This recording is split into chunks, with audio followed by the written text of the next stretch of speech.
আমার সবচেয়ে একটা কষ্ট লাগে কি, সমাজের এই উঠতি প্রজন্ম যুবক কোটি কোটি ছেলেগুলো কিভাবে সর্বনাশ করছে।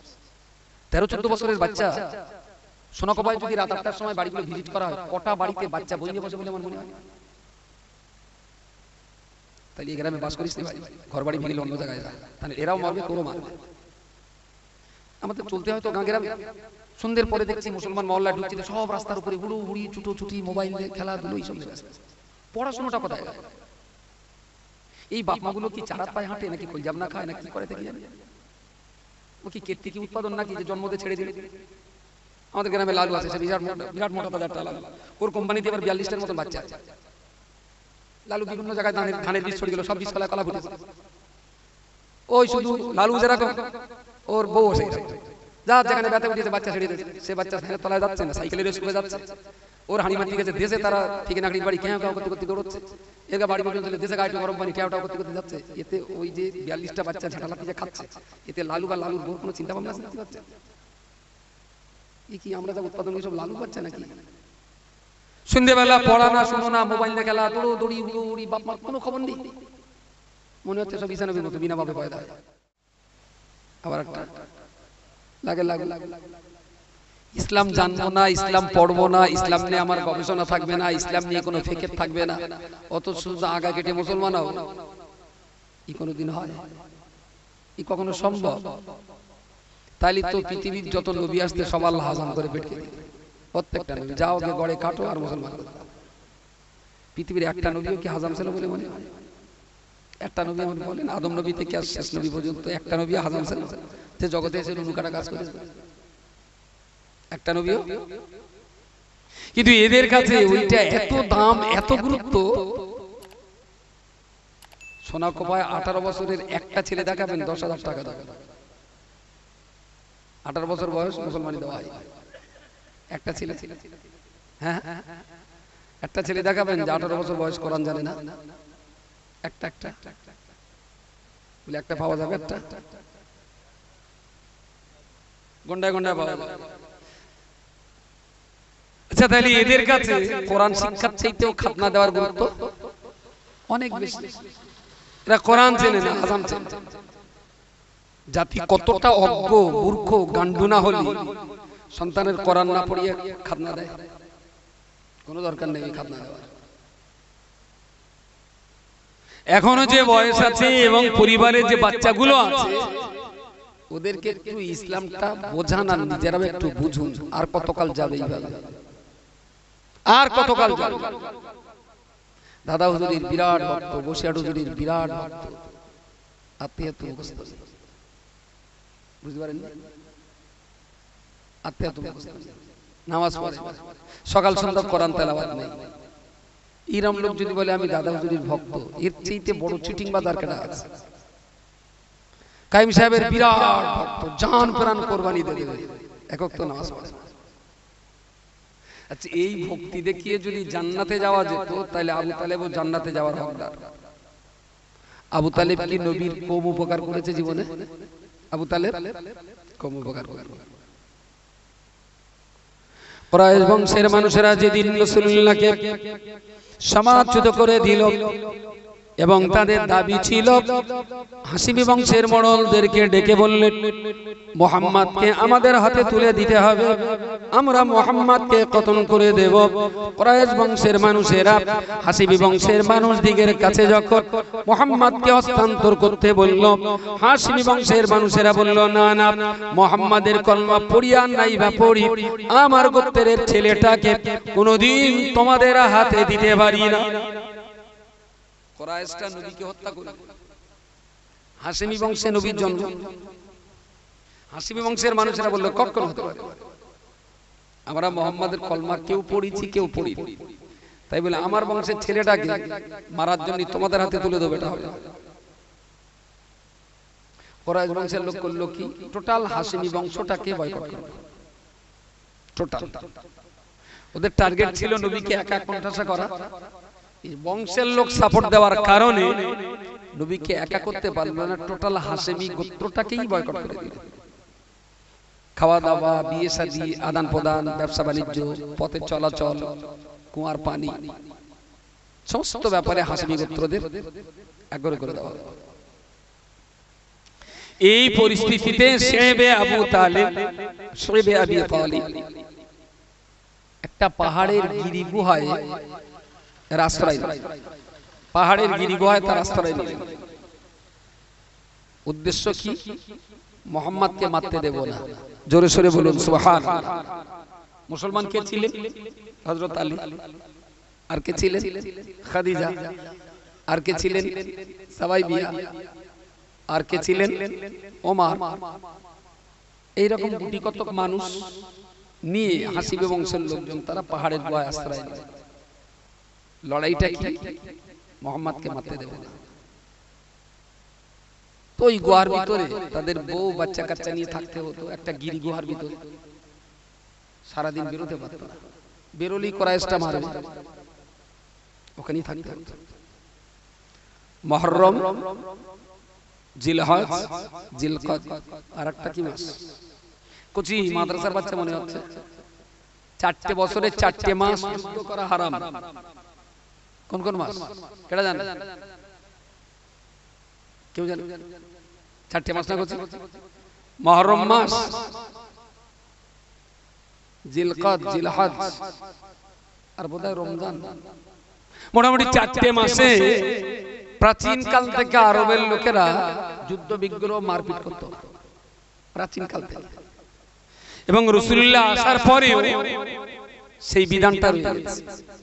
এই 4টে মাস কোনো যুদ্ধ বিগ্রহ মারামারি কাটাকাটি চলবে। ওদিকে হাজিরা যখন মক্কায় হজ করতে যায়, মুসলমান তখন মারপিট করে জেলখানায় নবী জিয়ারত করতে যায়। জিলাস মাসে আমাদের মারামারি বন্ধ থাকে, মুহররম মাসে কথা বলে সমানে চালাচ্ছে। যে 4 মাস মারামারি কাটাকাটি বন্ধ ছিল, ওই 4 মাস রাসূলুল্লাহ গিরিগুহার বাইরে এসে বিদেশি মানুষ, পথচলতি মানুষ, তাদের কাছে কিছু মাল সামান এটা সেটা চেয়ে কিনে কেটে গুহার ভিতরে চলে যেতেন। বাকি 8 মাস বাইরে বের হতে পারতেন না। এই গুহার ভিতরে যে যার একটা জায়গা ছিল, রাত্রি তার শুতেন, ঘুমিয়ে পড়তেন। রাসূলুল্লাহ একটা জায়গায় ঘুমাচ্ছেন। গভীর রাতে এসে আবু তালেব নবীকে ডেকে বলছেন, খোকা তুমি এখানে শুয়ো না বাবা, কালকেও তুমি এখানে শুয়েছিলে, আজকেও এখানে শুয়ে আছো, তুমি একটু ওঠো, উঠে ওই অন্ধকারের ভিতরে আমি যেখানে শুয়েছিলাম আমার জায়গাটায় তুমি যাও, আর তোমার এই জায়গাটায় আমি থাকি। বলল চাচা কেন? তাহলে তুমি এই জায়গাটা কালকে শুয়েছিলে। বলা যায় না আমাদের এই টিমের ভেতরে তোমার সবার জায়গাটা যদি বাইরে সংবাদ রুটে যায়, তাহলে শত্রুরা এসে রাতের অন্ধকারে তোমাকে মার্ডার করে দিতে পারে। আমার জায়গাটায় তুমি শো, আর তোমার জায়গাটায় আমি শুয়ে থাকি। মরতে হয় আমি আবু তালেব মরি, তোমাকে বাঁচিয়ে রাখতে হবে। জোরে সোরে বলুন সুবহানাল্লাহ। আবু তালেব কি কলমা পড়েছিলেন? কলমা, কিন্তু মহব্বত কি কম ছিল নবীর উপরে? নিজে মরতে রাজি, ভাইপোকে মারতে রাজি না, মারতে দিতে রাজি না। আচ্ছা ওই জায়গায় নবী না হয়ে যদি সোনা কবার লোক হতো, নবীর জায়গায় শুতো বলে মনে হয়? মাথা খারাপ, মুখে প্রচুর বলে ও আমিও হলি শহীদ হয়ে যাবে। আচ্ছা তুমি তো শহীদ হবা, ভালো। এই অজ্ঞারণ মাস 18-19 ডিগ্রি তাপমাত্রা, ভোরবেলা একটু ঠান্ডা পানিতে উজু করে ফজরের নামাজ জামাত করে মসজিদে পড়তে হবে। কটা লোকের যায় বলে মনে হয়? যে এই ঠান্ডা 1 লিটার পানি গায়ে মেখে 4 রাকাত নামাজ পড়তে পারে না, সে কখনো ইসলামের জন্য জীবন দিতে পারে? এই সামান্য কষ্ট যা সহ্য হয় না, সে কখনো ইসলামের জন্য জীবন দিতে?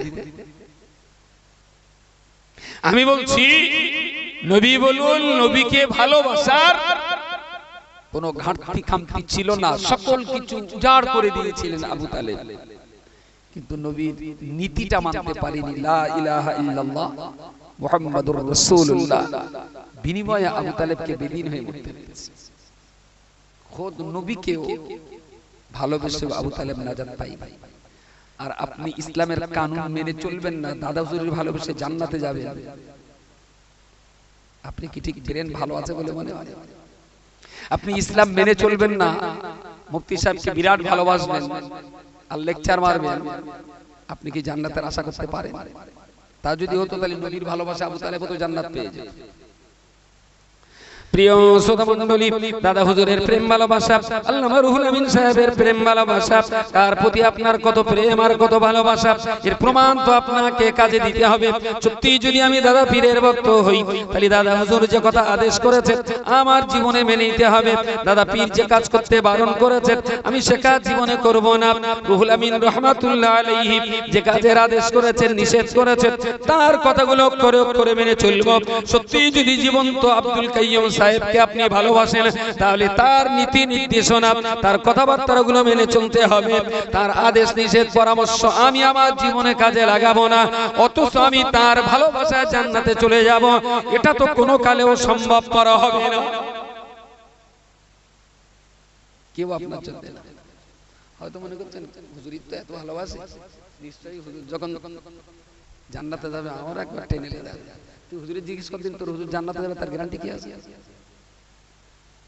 হ্যাঁ হ্যাঁ, কেডা কার ল্যাজ ধরবে? তুই যে হুজুরের ল্যাজ ধরে রেখেছিস সেই হুজুর আবার দেখ কার ল্যাজ ধরে রেখেছে। সবাই তো সেদিন বলবে ইয়া নাফসি ইয়া নাফসি। কি দাদা হুজুরকে কথা বলতে হবে না? বৈশাখ হুজুরকে আমি এত তওবা তিল্লা পড়ি, তাও কেন এরকম হয় আমি জানি না। কালকে আবার কোন সালে হক্কা করবেন, ওই দেখো শালা কাফেরের বাচ্চা বলে কিনা দাদা হুজুর ইয়া নাফসি ইয়া নাফসি করে। কালকে আবার দেখো হয়তো কেউ ফেসবুকে দিয়ে দিয়েছে কত সাল আছে, 4-5 সাল আছে, কাল আবার হক্কা হওয়া শুরু করে। এরকম বুদ্ধি 3 গেরা, বিদ্যে 3 গেরা, আমার বুদ্ধি 3 কুইন্টাল। শালা হারামিরা এত বুদ্ধি নিয়ে ঘুমোই কি করে রাত্রিবেলা? বিরাট বুঝবো না সজবো না, ফটাং করে উদুর পিণ্ডে বুদুর ঘাড়ে জাম গাছের সব তাল গাছে জোড়াতে গেলে দেখোস তো কত বড় বেঈমান। দাদা হুজুর নাকি হাসরের মাঠে ইয়া নাফসি ইয়া নাফসি করে, বুঝতে পারেন? আর একদল আছে তাতে আবার সাপোর্ট দেবে, আর কিছু বুড়ো ভাম আছে তাতে আবার মাথা টপকে হাওয়া দেয়। শগুনটা মনে করলেন ভালো, যত বয়স বাড়তেছে তত শগুনের দাঁত কিছু নেই বাড়ি। আজীব তামাশা। ছি ছি, একটা মিনিমাম জ্ঞান থাকা দরকার, একটা মিনিমাম। সব শেষে একদম আরে দাদা হুজুর, বসিয়াট হুজুর, শামসুর রহমান হুজুর, কায়েম হুজুর আর যে বাবা হুজুরই বলেন না কেন, খুদ আদম নবী আলাইহিস সালাম তিনিও তো হাসরের মাঠে ইয়া নাফসি করবেন, আল্লাহ আমার উপায় কি হবে? তাহলে এইসব হুজুররা কি নবীর চাইতে বড় নাকি আদম নবীর চাইতে বড় নাকি? আর এই সত্যি কথাটা বোঝাবার চেষ্টা করতে হবে। আমার বাপ বলে তো পাম দিলি লাভ নেই, শামসুর রহমানও সেদিন ইয়া নাফসি করে। तमाम দুনিয়ার সমস্ত নবীগণ সবাই সেদিন বলবে আল্লাহ আমার উপায় কি হবে, আমার উপায় কি হবে, আমার উপায় কি হবে। আমরা যারা আলেম ওলামাদের ভালোবাসি, শ্রদ্ধা করি, নিশ্চিত আপনার শ্রদ্ধা ভালোবাসা ভালো, তবে আপনি শরীয়ত মানবেন না আর বিশ্বাস রাখবেন যে আলেমের ভালোবাসার সাথে পার হয়ে যাবে, ওগুড়ি বাদী। এটা কখনোই সম্ভব হবে না। আপনার কাজ আপনাকেই করতে হবে। আলেম ওলামাগণ পরামর্শ দিতে পারে, আপনার জিম্মাদারি দায়িত্ব কেউ নেবে না। কেউ কারো কেডা কার দায়িত্ব নেবে সেদিন? আমি নিজে বাঁচবো তবে। গোলাম মাওলানা হুজুরের কাছে শুনেছিলাম, মারা গেছেন আল্লাহ ভালো করুন। আমার বলছে আব্দুল মাতিন একদিন দরগাবুরির সঙ্গে একটা সবাই, তা তখনকার দিনে তো সভা সমিতি শেষ করে আর বাড়ি থাকতে হতো, সকালে পান্তা খেয়ে তারপর আলেমরা বাড়ি যাবে। বলে গরিব মানুষ, তার বাড়ি আছে, অজনসিয়াত করে 10-11টার মতো সবার শেষ খেয়ে দিয়ে শুয়ে পড়েছি। বাড়িওয়ালাটা সেই বাড়ির মালিক দরগাবুরির পার কাজ কিনতেছে, কি আছে তোর? তাই তো হুজুর আমি খুব গুনাহগার পাপী লোক, তাই এটা আপনার কাছে মুড়ি দাও। তা দরগাবুরি সাহেব সেরকম টেসে একটু হাঁকা দিচ্ছে, তুমি আমার মুড়ি দেওয়ার লোক পাওনি কিনে ধ্যানে যা শুয়ে পড়ে গেছে। যে বুড়ো তো শুনে না, সে পার কাজ বসে এরকম কেঁদিয়ে যাচ্ছে। গোলাম মাওলানা বলতে মাতিন হুজুর তক্ত বসে আমি নিচে শুয়ে রয়েছে, ভয়ও লেগেছে, ঝাড়া লাথি যদি মারে তা বুড়ো ক্যাঁক করে পড়বেন জানলায়। সে বুড়ো নড়ে, 2-3টে হাঁকা দিয়েছে দরগাবুরি সাহেব। তখন আবার ওই রাত্রি দরগাবুরি সাহেব একদিন বলেন এই ওই বুড়োরে বলে যা পানি লে, পানি এনে দিলে দরগাবুরি সাহেব সেই রাত্রিতে উজু করলেন। উজু করে ওর বসিয়ে তওবা তিল্লা পড়িয়ে দিলেন আর বললেন এই শোন, তোরে নে আমার মুরিদের সংখ্যায় 3 জন, আগে দুজনের বায়াত করেছি, আর আজকে তোর বায়াত করলো। যতদিন বেঁচে থাকবি কারোর সঙ্গে যেন বলিস না, কারণ আমার মুরিদগিরি করতে বড্ড ভয় লাগে। একে তো আমার ফুটো নৌকা, তাতে আবার প্যাসেঞ্জার তুলে মরবো বলে দরগাহ সাহেব এই কথাটাই বলেছিলেন, আমার এই ফুটো নৌকা নিয়ে আমি কি করে নৌকা নদী পার হব, সেই চিন্তায় মাথা খারাপ, তাতে আবার প্যাসেঞ্জার বাড়ালে নৌকা ডুবে যাবে। কত এই ছিল আলো। আর আজকে সালা গাড়ির সামনে পেছনে কাঁচে লিখতে, এরপরে তো টায়ারে পিসাব কেবলা দেখতে পাচ্ছেন না, কাঁচের সামনে লেখা পেছনে লেখা, এরপরে হয়তো জামার পিটি লিখে দেবে পিসাব কেবলা যাচ্ছে। সত্যিকারের যারা পীর হবেন, ওলি হবেন, গৌস হবেন, কুতুব হবেন, আলহামদুলিল্লাহ এটা তো আমাদের জন্য একটা নিয়ামত। আমাদের মতো পাপী সাধারণ মুসলমানদের জন্য এটা একটা বিরাট বড় নিয়ামত, একটা আল্লাহওয়ালা মানুষের সওবত পাওয়া খুব বড় নিয়ামত। হাসান বসরি এক সময় সফরে যাচ্ছিলেন, কোন একটা দেশ কোথাও যাচ্ছেন, তখনকার দিনে তো পায়ে হেঁটে সফর করতে হতো। তার যেখানে সন্ধ্যা সেখানে থাকে, যেখানে একটু বিশ্রামের জন্য থাকে ওখানে লোক জমা। এ বলে হুজুর আমার এটা একটু বলে দেন, ও বলে হুজুর আমার মশলাটা একটু বলে দেন, এ বলে হুজুর একটু বায়াত করে দেন। এইসব হয়। এক জায়গায় গিয়ে এত পরিমাণ মানুষের ভিড়, সে আর সামলাতে হুজুরের সঙ্গে যে খাদেমরা ছিলেন বলে তোর সঙ্গে খাবার রোজার সময় তোর সঙ্গে খাবার কিছু আছে, তাহলে হ্যাঁ হুজুর কলা আছে, দেবে কলা। বেলা 10-11টার সময় সেই কলা সবার সামনে খাচ্ছে। যত লোক ভিড় করছিল সব মনে হয় যে কার কাজ মুড়ি দেবে, এর তো রোজার সময় দিনের বেলা কলা খাচ্ছে। এই চল চল বাড়ি চল। সব লোকজন ফিরে গেল। উনি বেশ জঙ্গলের বসে ওরা একা একা ইবাদত করতে বসলেন। তার সঙ্গী লোকটা বলতে হুজুর দিনের বেলা কলা খেয়ে রোজাটা কামাই করলে মুসাফিরি হালাতে রোজা ভাঙা যায়। সুবহানাল্লাহ বলে আমি যে জঙ্গলে এসে একটু খোদারে ডাকবো, তা এই সাত ঝামেলার জ্বালায় আল্লাহ ডাকার টাইম দিচ্ছে, সেই জন্য দিনের বেলা কলা খেয়ে ওরা সব ঝেটকে নিল। সুবহানাল্লাহ বলে। আর আপনি এখান থেকে বোম্বে যাবেন, আপনি ট্রেনে করে ফ্লাইটে মুসাফিরি হালাতে রোজা ভাঙতে পারেন, পরে সময় মতো আবার কাজা আদায় করে দেবেন, এর জন্য আপনার কোনো গুনাহ হবে না। উনি বললেন আমি রোজা খেয়ে ঝামেলা পরিষ্কার করে নিলাম, তুই তোর জায়গায় বসে আমি আমার জায়গায় বসি, নিরবিলি একটু আল্লাহরে ডাকি। পাবলিকের চেনার পরিচয় দেওয়ার কোনো দরকার নেই, এরাই তো আল্লাহর। ওরা লোক সরাতেন যাতে নিরবিলি আল্লাহকে ডাকতে পারি, আর এরা এখন পায়ে ধরে ধরে লোক দেখতেছে একটু পীর বলে জিন্দাবাদ।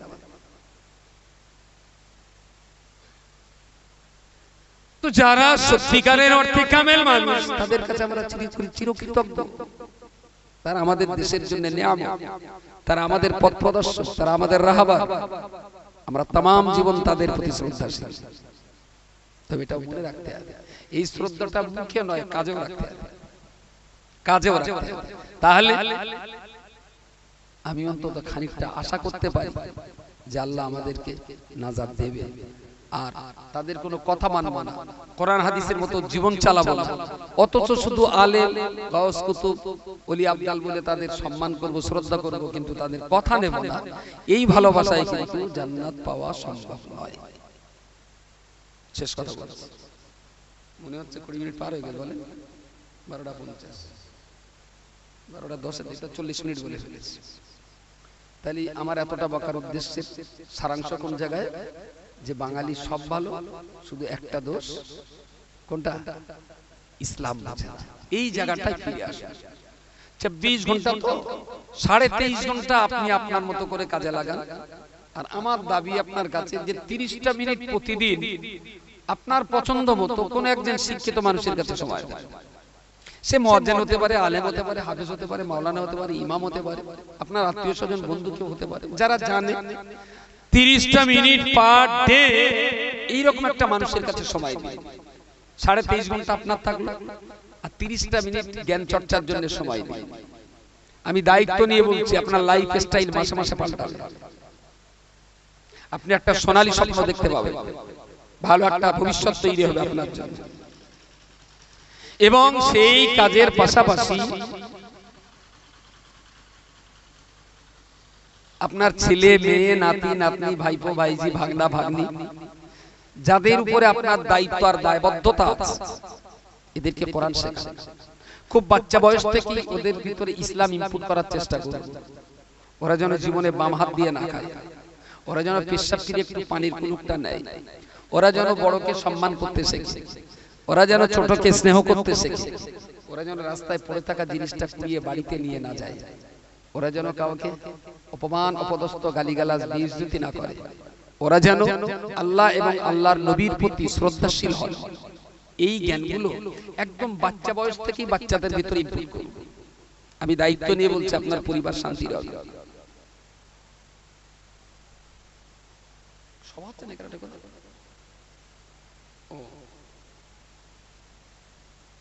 আমি না, আমার সবচেয়ে কষ্ট লাগে কি, সমাজের এই উঠতি প্রজন্ম যুবক কচি কচি ছেলেগুলো কিভাবে সর্বনাশ করছে। 13-14 বছরের বাচ্চা সোনাকবায় যদি রাত 8টার সময় বাড়িগুলো ভিজিট করা হয়, কটা বাড়িতে বাচ্চা বই নিয়ে বসে বলে আমার মনে হয়। তাইলে এই গ্রামে বাস করিস না ভাই, ঘর বাড়ি ভেঙে অন্য জায়গায় যা, তাহলে এরাও মারবে তোরও মারবে। আমাদের চলতে হয় তো গাঁ গ্রামে, সন্ধ্যের পরে দেখছি মুসলমান মহল্লা ঢুকছে, সব রাস্তার উপরে হুড়ু হুড়ি ছুটোছুটি, মোবাইল নিয়ে খেলাধুলো এইসব নিয়ে ব্যস্ত। পড়াশোনাটা কোথায় গেল? এই বাপ মাগুলো কি চারাত পায়ে হাঁটে নাকি খোলজাবনা খায় না কি করে থেকে জানি? ও কি কেটে কি উৎপাদন নাকি যে জন্মদে ছেড়ে দিল? আমাদের গ্রামে লালু আছে, সে বিরাট মোটা তাজারটা লালু, ওর কোম্পানিতে এবার 42টার মতন বাচ্চা আছে।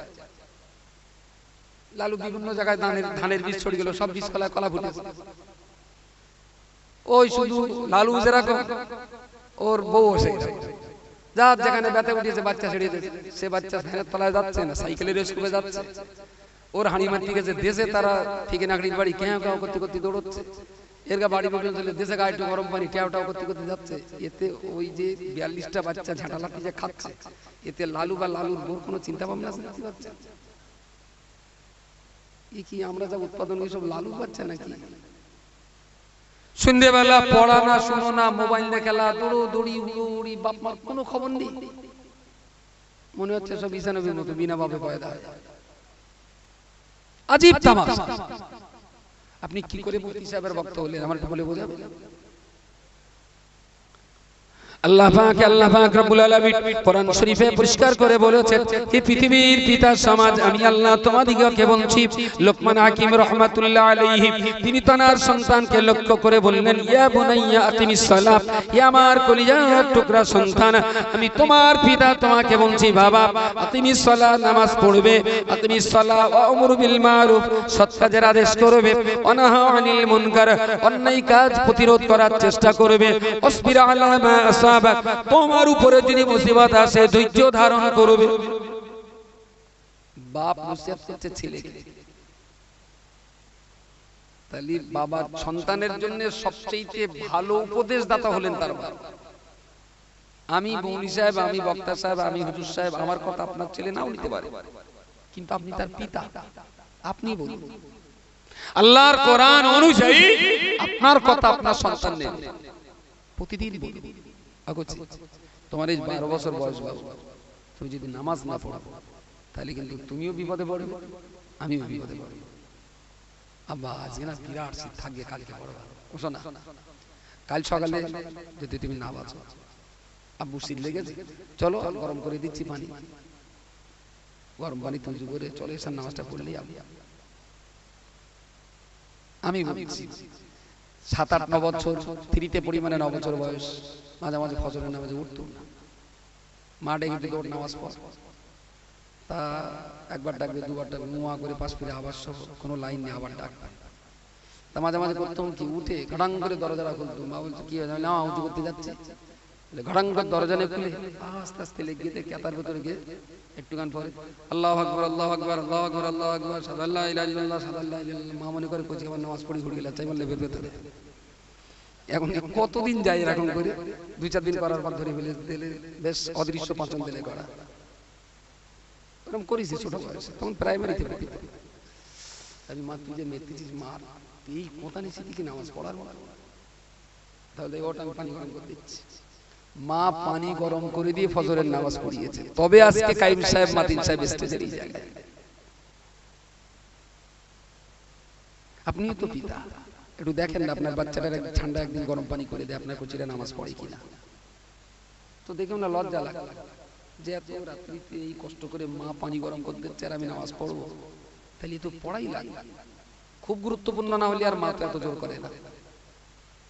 আজকে তো হাড়ে হাড়ে তরুপতি হয়। আপনি তো বাবা, আপনার বাড়িও তো একটা ফাতেমা আছে। আপনারা দুজন যদি এই ধরনের ভূমিকা পালন করেন, আশা করছি আপনার সন্তান ফিরবে, আপনার সন্তান ফিরবে। কোন বুদ্ধিতে, কোন হিকমতে, কোন চিন্তা ভাবনায় আপনার 13 বছরের ছেলে 23,000 টাকার ফোন ব্যবহার করছে বলবেন? আপনি তো বাবা, আপনি কি ছাড় পাবেন? আপনার কি কোনো দায়িত্ব দায়বদ্ধতা নেই? বললি বলবেন হুজুর সে পাড়ার বক্কার ওর ছেলের এরম বলে বলে ছেলে গলায় দড়ি দিয়ে মরে গেল। দক্ষিণ পাড়ার হইবার ওর মেয়ের বকল বলে মেয়ে বিষ তেল খেয়ে। আমি ধর্ম বাপ, তোর ছেলেটাও যদি শাসন করার জন্য গলায় দড়ি দিয়ে মরে, তা তুই বেঁচে গেলি ভাই, তুইও বেঁচে গেলি আর গ্রামটাও বেঁচে গেল। এখন সব মরার ভয় দেখায়, যদি আত্মহত্যা করে মরে। আরে ওরম ছেলে যদি পার হয়ে যায় তাহলে তো আমার কপাল ভালো, তা নইলে ওই ছেলে যা পাপ করবে ও জ্বলবে আর তোরও জ্বলাবে আর গ্রামও জ্বলাবে। বাপ আরে ছেলে মরবে না বাঁচবে এই দায়িত্ব তো আপনার না, আপনার দায়িত্ব সোহাগ এবং শাসন দুটোই করা।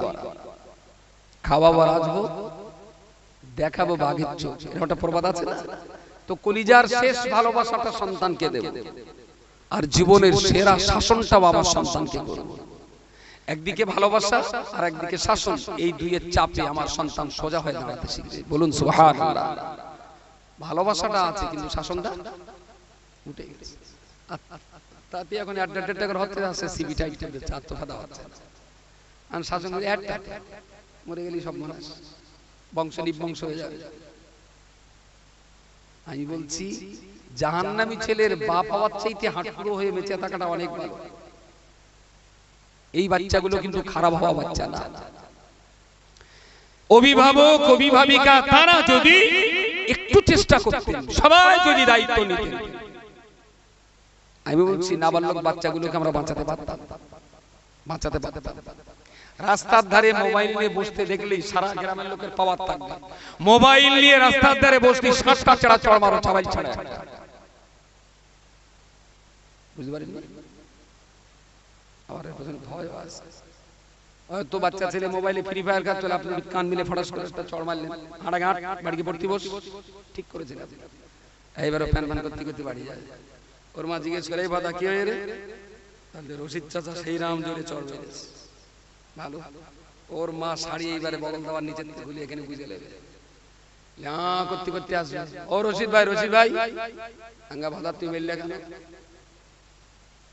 যে বৌমা অতটুকু বাচ্চা মোবাইল দিয়ে ফ্রি ফায়ার খেলছিল, ভবিষ্যৎ সেই জন্য আমি একটা চড় মেরে বলেছিলাম বাড়ি গিয়ে পড়তে বস।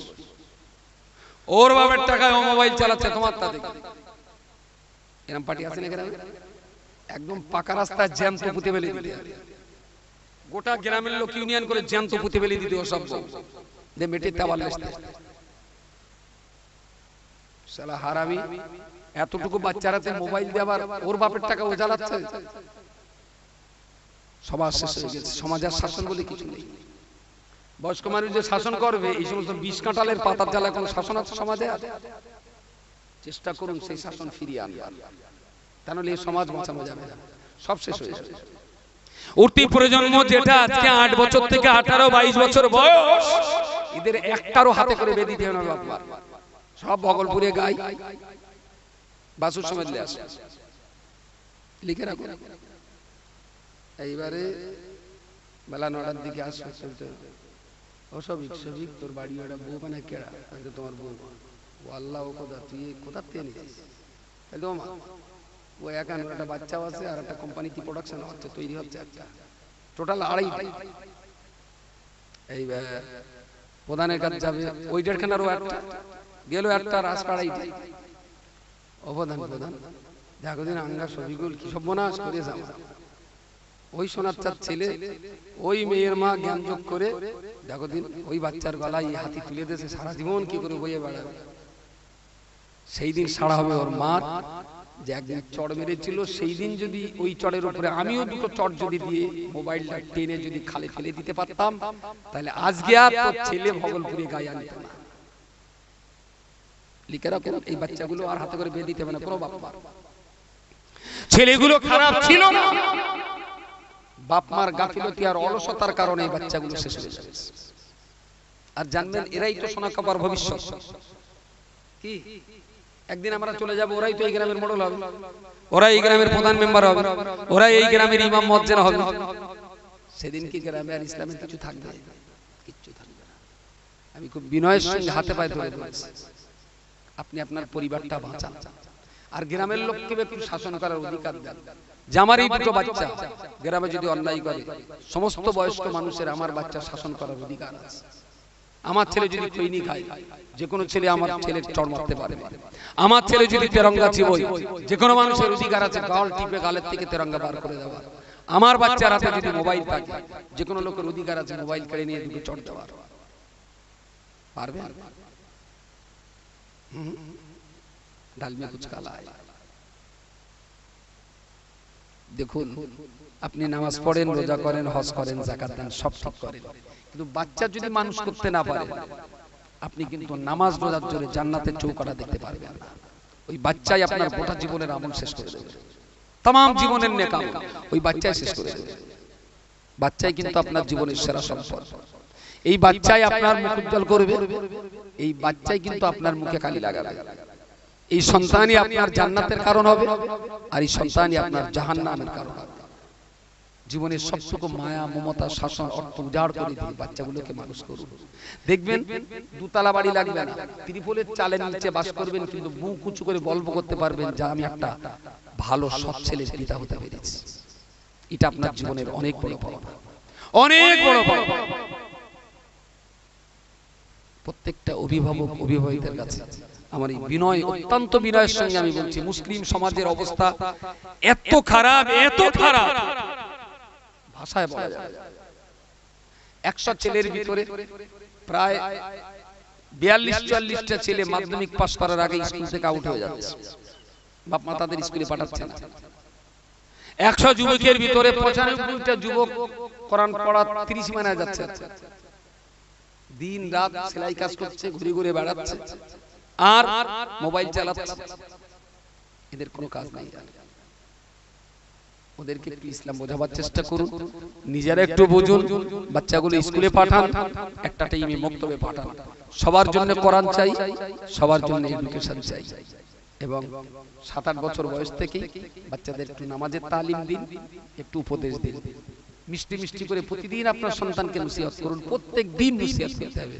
অগোচে গোচে তুমি সেই ওই ছেলেটার সঙ্গে ওঠা বসা করো, ওই ছেলেটা বল ওটা ভালো না, শোনা তুমি ওর সঙ্গে ওঠা বসা করো না, তুমি অমুকের সঙ্গে থাকো, তুমি দাদুর সঙ্গে বেড়াবে, এই ছেলেটার সঙ্গে জানা যাবে না। ও শোনা শোনা, তুমি আজকে দেখছিলাম বাঁধদের বিস্কুট খাচ্ছ, ওটা খেতে নিয়ে যাবো। আমাদের নবী বলেছেন ইমানদার ডান হাতে খায় আর শয়তান বাম হাতে খায়, তুমি বাম হাতে কখনো খাবে না। অগোচে গোচে তুমি জুতোটা বাঁ পা আগে বললে কেন? শোনা, এটা তো আমাদের নবী বলেন জুতো দূর খুলে ফেলা, জুতো দূর খুলে নিয়ে বলুন যে ডান পাটা আগে পড়, তারপর বাম পাটা পড়, এটা সুন্নাত তরিকা। আপনি আব্বু, আপনি আম্মু প্রতিদিন যদি আপনার সন্তানকে তিল তিল করে এইভাবে বোঝাতে পারে, আমি বলছি আপনার বাড়িতে বিরাট দৌলত না থাকলেও আল্লাহর রহমত আপনার বাড়ি অবিরাম ধারায় বর্ষণ হতেই থাকবে। সুবহানাল্লাহ। আপনি নসিহত করুন আপনার সন্তানকে। আমার কথা আপনার সন্তান নাও নিতে পারে, কিন্তু যেহেতু আপনি পিতা, আপনার কথা আপনার সন্তান নেবে। তবে এই উপদেশটা জারি রাখতে হবে, প্রতিদিন একটু একটু করে বলতে হবে। পারলে না 18 বছর 20 বছর এই বাচ্চাগুলোর সঙ্গে একসঙ্গে খাবে, একসঙ্গে বসে খাবে। আপনার স্ত্রী, আপনি, আপনার 12 বছরের মেয়ে, 18 বছর ছেলেটা একসঙ্গে থাক, আপনার পাতে দুগাল ভাত, একটা মাছের মাথা ছেলেটার পাতে তুলে দেন। কখনো মনে হলো মেয়েটার গালে এক গাল ভাত তুলে দিলেন, কখনো মনে হলো একটা গোস্তের দিল নে এক গাল ভাত আপনি আপনার 18 বছরের বাচ্চাটার গালে তুলে দেন। দেখবেন সংসারে না বাপ বেটার মাঝখানে একটা মহব্বতের সাগর বইবে। সকালে মা চা করে বলছে, কই এই দেখো হ্যাঁ চা খাওয়া, আয় বলবে চা খেয়ে। তোর বাপ বয়সে উত্তর দিক ফিরে, ছেলে বয়স দক্ষিণ দিক ফিরে, মনে হচ্ছে যেন হরিণ, মুখগুলো অন্যদিকে, পাঁচা গুনে এক জায়গায়, কারণ মুখ দেখা দেখে পাঁচা গুনে। হরিণ জঙ্গলে যখন বেড়ায়, বাঘের আক্রমণ থেকে বাঁচার জন্য হরিণের পাশাগুলো এক জায়গা থেকে চোখ চারিধারে থাকে, তেমন হচ্ছে হরিণীর বাচ্চা। বাবার বেটা খাচ্ছে তো পাশা দুটো এক জায়গায় মুখ অন্য দিকে। এতে কোনোদিন সংসারে শান্তি হয়? একসঙ্গে বাপ বেটা কেমন গোসল করব, কেমন খাওয়া দাওয়া করব, কেমন একটা মিষ্টি মধুর ব্যবহার থাকবে, ছেলে বাপের সালাম করবে, বাপ ছেলের সালাম করবে, তবে তো ভালো লাগবে, শান্তি থাকবে। দেখেন যদি আমারে মানুষ বলে মনে হয় তাহলে কতটা কাজে লাগে না। যদি বলেন না গাঁজার গুলকে দান দিয়েছে, ডোবালটা বকতেছে, তাহলে বিচার হাসরের মাঠে আপনারও হবে আমারও হবে। একটু দোয়া সবার সামনে হবে তার আগে